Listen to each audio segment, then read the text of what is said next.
আজ তো আমাদের বাড়িতে ছোটো মাসিরা এসেছিল, আর এইদিকে মা রান্না করছে। আমি গেলাম, গিয়ে দেখছি মা এখানে মাছ ভাজছে, আর আজকে হয়েছিল এঁচোড় চিংড়ি আর মাছের তরকারি আর ডাল। তো যাই হোক, ততক্ষণে আমি চলে গেলাম স্নান করতে। আর স্নান করে এসে আমি রেডি হয়ে নিয়েছিলাম, আর রেডি হয়ে গেছিলাম আমি পড়তে। আর পড়তে থেকে বাড়ি ফিরে এসে আমরা সবাই মিলে বেরিয়েছিলাম। কোথায় গেছিলাম এবং কেন গেছিলাম তোমাদের সাথে অবশ্যই শেয়ার করব অন্য একটা ভিডিওতে।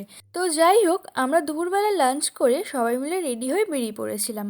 আর আমরা গেছিলাম বাসে করে, আর আমাদের সেখান থেকে ফিরতে ফিরতে প্রায় রাত হয়ে গেছিলো।